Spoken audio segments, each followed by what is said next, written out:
Hello बच्चों। तो आशा करता हूँ इसके पहले वाले वीडियो आपको समझ में आए होंगे।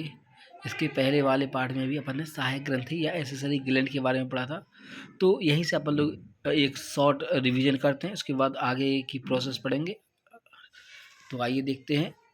एक्सेसरी ग्लैंड जिसे हम सहायक ग्रंथि कहते हैं, इसमें हमने सबसे पहले स्ट्रक्चर देखी थी कि हमारे शरीर में 1 पेयर किडनी होती है।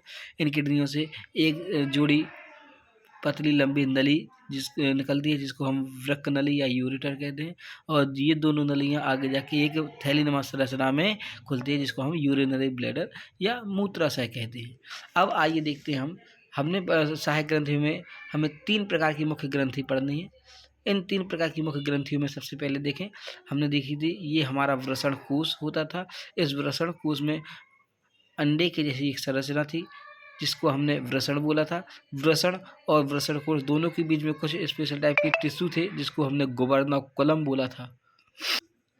गुबर्नाकुलम के बाद ये जो अपना वृषण होता है, इस वृषण में हमने देखी थी बहुत सारी पालियाँ होती हैं। 250 से 300 पालियाँ होती थी, जिनको हमने टेस्टिकुलर लोब बोला था। इन टेस्टिकुलर लोब में सिंगल या डबल या ट्रिपल सेमिनिफेरस ट्यूब्यूल होती थी। ये सेमिनिफेरस ट्यूब्यूल आगे जाके एक जाल बनाते थे, जिसको रेटिटाइटस कहते थे।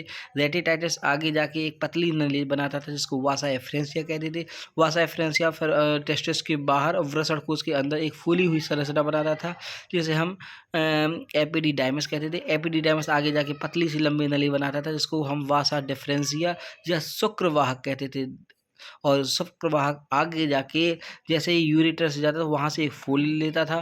फूल लेने के बाद ये यूरिनरी ब्लैडर में पहुँचता था। यूरिनरी ब्लैडर से होते हुए हमने देखा था कि यूरिनरी ब्लैडर के बाहर 1 पेयर सबसे पहली ग्लैंड प्रेजेंट होती है, जिसको हम सेमिनल वेसिकल ग्लैंड कहते हैं या शुक्राशय ग्लैंड कहते थे।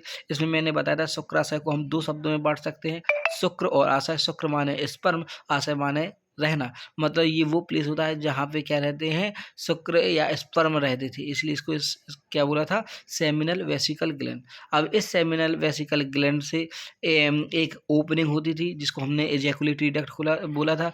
ये एजैकुलेटरी डक्ट यहाँ से ओपन होती थी और यहाँ से जो अपने स्पर्मोसेमेन है यहाँ से निकलता था।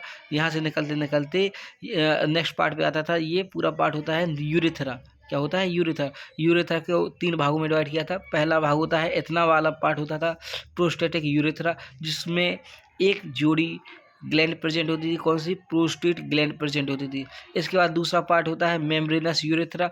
मेम्ब्रेनस यूरेथ्रा में क्या होता था, प्रोस्टेट ग्लैंड के जस्ट नीचे एक जोड़ी मटर के दाने की जैसी संरचना होती थी, जिसको हम बल्बो यूरेथ्रल ग्लैंड या काउपर्स ग्लैंड कहते थे। और इसी के जस्ट नीचे एक्सटर्नल जेनाइटल ऑर्गन प्रेजेंट होता था, जिसको हम पेनिस कहते थे, जिसके द्वारा 2 प्रकार के तरल निकलते थे। एक तो वीर्य या सीमेन निकलता था, और दूसरा यूरिन ओपनिंग होती थी या यूरिन निकलता था। ये हमारा ओवरऑल एक शॉर्ट रिवीजन था। एक बार फिर से इस नोट को पढ़ लें हम, हो सकता है और सिंपल लगे। सीधी सीधी सी बात थी। जैसे एक रेलगाड़ी होती है, रेलगाड़ी में पहले इंजन होता है, उसके बाद बहुत छोटे छोटे डब्बे होते हैं। इसी प्रकार से ये एक रे डायग्राम है। इस रे डायग्राम में आपको हो सकता है और ज़्यादा सिंपल लगे। सबसे पहले हम स्क्रोटम सैक देखेंगे। स्क्रोटम सैक के अंदर टेस्टिस प्रेजेंट होते हैं। टेस्टिस के अंदर 250 से 300 टेस्टिस लोब प्रेजेंट होते हैं। इस टेस्टिस लोब में पतली पतली ट्यूब लाइक स्ट्रक्चर होती है, जिसको सेमिनिफेरस ट्यूब कहते थे। सेमिनिफेरस ट्यूब आगे जाके एक जाल की जैसी संरचना बनाते थे, जिसको हम रेटिटाइटिस कहते थे। रेटिटाइटिस से एक पतली लंबी नली निकलती थी, जिसको हम वासा एफ्रेंसिया कहते थे। वासा एफ्रेंसिया आगे जाके एक फूली हुई संरचना बनाती थी। कहाँ पे, वृषण के बाहर और वृषण कोश के अंदर एक फूली हुई संरचना बनाती थी, जिसको हम एपिडिडाइमस कहते थे। एपिडिडाइमस 3 पार्ट में मिलकर बना था। सबसे पहला कॉर्पस, दूसरा कैपट और तीसरा कॉडा। ये आगे जाके इसका एक और इम्पोर्टेंट फंक्शन था, एपिडिडाइमस में स्पर्म को स्टोर किया जाता था। ये आगे जाके एक और ओपनिंग में खुलती थी, जिसको हमने वासा डिफरेंसिया बोला। वासा डिफरेंसिया आगे जाके ये सेमिनिफेरस ट्यूब्यूल आगे जाके एक हमने देखा था, यहाँ से यूरेटर से होते हुए एक फोड़ लगाती, तो कहाँ पे जाती थी, यूरिनरी ब्लैडर। ये यूरिनरी ब्लैडर से होते हुए ओपनिंग कहाँ पे ओपन होती थी, यूरेथ्रा में। यूरेथ्रा में हमने देखे थे 3 पार्ट होते हैं, प्रोस्टेटिक यूरेथ्रा, मेम्ब्रेनस यूरेथ्रा और तीसरा होता था पेनिस। ठीक है। और इसी पहले से हमने देखा था दो चीज़ों की ओपनिंग होती है, एक तो सीमेन ओपन होता था, मतलब सीमेन बाहर निकलता था, दूसरा यूरिन बाहर निकलता था। अब इसके बाद एक छोटा सा पॉइंट और बनता है, बहुत ही इंपॉर्टेंट पॉइंट है। सेमिनल वेसिकल या शुक्राशय, प्रोस्टेट ग्लैंड और बल्बो यूरेथ्रल ग्लैंड, ये तीनों मिलके एक केमिकल या एक लिक्विड का सीक्रेशन करते हैं। इस लिक्विड में या इस लिक्विड को हम सेमिनल प्लाज्मा या शुक्रिय प्लाज्मा कहते हैं। मतलब सेमिनल प्लाज्मा या शुक्रिय प्लाज्मा दो शब्द हैं या दो वर्ड हैं, एक तो सेमिनल, दूसरा प्लाज्मा। प्लाज्मा से एक लिक्विड, और कौन सा लिक्विड जिसमें क्या थे, स्पर्म प्रेजेंट थे। मतलब ये एक ऐसा लिक्विड है जिसमें स्पर्म प्रेजेंट होते हैं। और ओवरऑल देखें तो सेमिनल, प्लाज्मा और स्पर्म, इन दोनों को मिला दें तो एक नया टर्म बनता है सीमेन, या जिसको हम वीर कहते हैं। बहुत ही अच्छा क्वेश्चन बनता है यहाँ से बोर्ड के लिए कि सीमेन या वीर किसे कहते हैं, तो सीधा सीधा बता सकते हैं सेमिनल वेसिकल, सेमिनल प्लाज्मा और स्पर्म, जब ये दोनों आपस में मिल जाते हैं तो उसे हम क्या कहते हैं, सीमेन कहते हैं, जो कि एक तरल गाढ़ा व्हाइट कलर का लिक्विड होता है जिसमें स्पर्म प्रेजेंट होते हैं। ये अपना पूरा एक टॉपिक था जो हम पहले के पार्ट में पढ़ चुके थे। अब यहाँ से हमें ग्लैंड के बारे में पढ़ना है, तो आइए देखते हैं।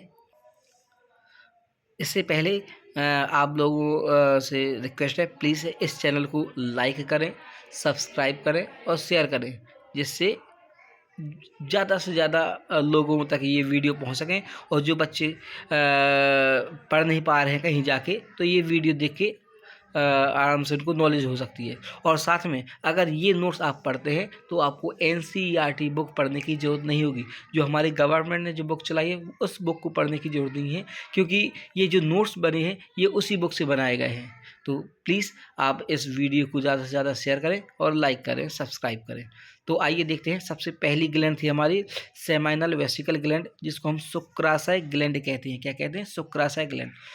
तो पहला पॉइंट बनता है शुक्राशय ग्लैंड, ये हमारी सबसे बड़ी सहायक ग्लैंड होती है। Yes, it is the largest gland of the male reproductive system. ये एक जोड़ी होती है, वन पेयर होती है। ये कहाँ पे? यूरिनरी ब्लैडर के बेस पे प्रेजेंट होती है, यूरिनरी ब्लैडर के बेस पे प्रेजेंट होती है। और ये हमारे सेमाइनल प्लाज्मा का 60% पार्ट बनाती है। कितना परसेंट? 60%। अगर हमारा जो सीमेन है उस सीमेन का पूरा देखें तो उसका 60% पार्ट इसी से मिलके बनता है, या यही पार्ट सेमिनल वेसिकल ग्लैंड बनाती है। अर्थात ओवरऑल देखें तो सेमिनल प्लाज्मा का 60% पार्ट यहाँ पे बनता है। अब अगला पॉइंट ये है, इस लिक्विड में फ्रक्टोज सबसे ज़्यादा होता है। ध्यान देना, फ्रक्टोज जो कि एक शुगर है। तो इस लिक्विड में फ्रक्टोज होती है जो स्पर्म या शुक्राणुओं को न्यूट्रिशन प्रोवाइड कराती है। अब यहाँ पे पॉइंट ये आता है कि स्पर्म को न्यूट्रिशन कहाँ से मिलता है, तो फ्रक्टोज से मिलता है, जो कहाँ पे होता है? इसी सीमेन में। ओवरऑल पॉइंट बनता है, सीमेन क्या करता है? सीमेन स्पर्म को न्यूट्रिशन प्रोवाइड करवा देता है। अब इसके अलावा नेक्स्ट पॉइंट है, इसमें एक हार्मोन्स भी होता है जिसका नाम है प्रोस्टाग्लैंडिन हार्मोन। कौन सा? Prostaglandin hormone. अब एक और इसमें पॉइंट है, फ्रक्टोज अपन ने जो देखा है तो फ्रक्टोज का बहुत ही इंपॉर्टेंट रोल है। आपने देखा होगा कि जैसे किसी फीमेल का कभी रेप हो जाता है तो उस रेप में हम कैसे पहचान करेंगे? तो जो फॉरेंसिक वाले होते हैं, तो ये फॉरेंसिक वाले जब किसी फीमेल का रेप किया जाता है तो उसी की जेनिटल ऑर्गन से टेस्टिंग की जाती है, तो उसमें एक चीज़ का एनालिसिस किया जाता है। किसका? फ्रक्टोज का। ओवरऑल देखें तो जब किसी फीमेल का रेप किया जाता है तो उसका जब फॉरेंसिक टेस्ट होगा तो उसके एनालिसिस में उनको क्या मिलेगा? उनको मिलेगा फ्रक्टोज। और इसी फ्रक्टोज से पता चल जाएगा कि उस फीमेल का रेप किया गया है या नहीं। अब पॉइंट ये बनता है क्या कि सर कैसे पता चलेगा किसी फीमेल का रेप? तो अगर किसी फीमेल के साथ ज़बरदस्ती की गई होगी और वो कंप्लेन करती है, तब जाके ये टेस्ट किया जाएगा। और इसी टेस्ट में अगर फ्रक्टोज प्रेजेंट हो जाता है तो पता चल जाएगा कि हाँ, उस फीमेल के साथ रेप किया गया है। अब नेक्स्ट पॉइंट एक और बनता है अपना, यह हार्मोन स्पर्म को फैलोपियन ट्यूब तक पहुंचाने का काम करता है। कौन सा हार्मोन? अभी अपन ने देखा था प्रोस्टाग्लैंडिन जो हार्मोन होता है, यही हार्मोन एक ऐसा होता है जो स्पर्म को फैलोपियन ट्यूब तक पहुंचाने में हेल्प करेगा। अगर ये हार्मोन नहीं निकलता तो स्पर्म हमारे कहाँ पे नहीं पहुंचते, फैलोपियन ट्यूब से नहीं पहुंचते। कहाँ से? ये ओवरी से निकल के फिमरी तक पहुंचते हैं, फिमरी से होते हुए फैलोपियन ट्यूब में सीलिया स्ट्रक्चर होती है, मतलब छोटी छोटी हेयर लाइक या रोम के जैसी स्ट्रक्चर होती है, जिनको सीलेटेड स्ट्रक्चर कहते हैं। किसमें? फैलोपियन ट्यूब में ही होती है। और जब ये हार्मोन निकलेगा तो इन्हीं को एक्टिव कर देगा, जिससे स्पर्म कहाँ पे पहुंच जाएंगे? फैलोपियन ट्यूब में पहुंच जाएंगे। अर्थात यह हार्मोन मायोमेट्रियम, अब पॉइंट यहाँ पे आया, मायोमेट्रियम क्या है? तो मायोमेट्रियम हमारी यूट्रस में क्या होता है, एक मिडिल लेयर होती है, जो मसल्स की एक लेयर होती है, उसी मसल्स को हम क्या बोलते हैं? मायोमेट्रियम कहते हैं। तो ये मायोमेट्रियम क्या करते हैं? उस यूट्रस को स्टिमुलेट करेगी। जैसे इसको स्टिमुलेट करेगी तो यहाँ पे कॉन्ट्रैक्शन होगा, मतलब कि संकुचन होगा, फैलेगी सिकुड़ेगी। जैसे ही फैलोपियन ट्यूब फैलेगी सिकुड़ेगी तो इस तरीके से आगे पहुँच जाएगा। ये प्रोसेस कैसी होती है मैं एक बता देता हूँ। जैसे मान लो हमारे पास कोई ट्यूब है, तो उसको अपन लोग दबाते, जैसे मान लो ये कोई कागज़ है, इसको हम दबाते जाएंगे तो ये चीज़ आगे आगे पहुँचती जाएगी। नेक्स्ट पॉइंट अपना बनता है, ये जो सीमेन होता है इसका पीएच वैल्यू 7.4 होता है, और 7.4 मतलब कि 7 से ज़्यादा है, और 7 से ज़्यादा मतलब इसका बेसिक मीडियम होता है। मतलब सीमेन का मीडियम कैसा होता है? बेसिक होता है। अब एक और पॉइंट है, सेमिनल वेसिकल एसिडिक मीडियम को बेसिक में कन्वर्ट करने में हेल्प करता है। क्यों? क्योंकि अगर इसका मीडियम एसिडिक होगा तो स्पर्म मर जाएंगे, और हमें स्पर्म को जिंदा रखना है। क्यों? क्योंकि आगे जाके फर्टिलाइजेशन हो जाए। तो स्पर्म को हमें अगर बचाना है तो हमें इस एसिडिक मीडियम को क्या करना पड़ेगा? बेसिक मीडियम में कन्वर्ट करना पड़ेगा। और यही वो ग्लैंड है, सेमिनल वेसिकल ही ग्लैंड है जो एसिडिक मीडियम को बेसिक मीडियम में कन्वर्ट करती है। ये पहली ग्लैंड अपनी कंप्लीट हो जाती है। ओवरऑल अपन को इसमें केवल 2-3 पॉइंट ध्यान देने हैं। इसका पीएच वैल्यू ध्यान दे दें, ठीक है। इसमें प्रोस्टाग्लैंडिन हार्मोन निकल रहा है वो, और फ्रक्टोज का फॉर्मेशन, और 60% पार्ट बनाता है ये। अब दूसरी हेडिंग है प्रोस्टेट ग्लैंड, जिसको हम हिंदी में पुरस्थ ग्रंथि भी कहते हैं। ओनली वन ग्लैंड, ये केवल एक ग्लैंड होती है, प्रोस्टेटिक प्लेस पे प्रेजेंट होती है। यह शुक्रिय प्लाज्मा का 25% पार्ट बनाती है, और उसमें इसका मेन पॉइंट, जब सीमेन का एजैकुलेशन किया जाता है, तो जब सीमेन बाहर निकलता है तो एक स्पेशल टाइप की विशेष गंध या तीक्ष्ण गंध निकलती है, और साथ में सीमेन को ये दूधिया रंग देता है। मतलब किसी मेल की बॉडी से जब सीमेन बाहर निकलेगा तो ये वाइट कलर का होगा, दूधिया कलर होगा, साथ में अजीब टाइप की या जिसको हम बोल सकते हैं तीक्ष्ण गंध निकलती है। इनके लिक्विड में calcium, prostaglandin, citric acid present होता है। ये सिट्रिक एसिड भी क्या करता है? शुक्राणुओं को या स्पर्म को न्यूट्रिशन प्रोवाइड कराता है। नेक्स्ट पॉइंट, इसके अलावा इसमें कुछ एंजाइम्स भी होते हैं। एंजाइम्स कौन सा? ये नीट के लिए पॉइंट बनता है अपना, एसिडिक फॉस्फेटेज एंजाइम।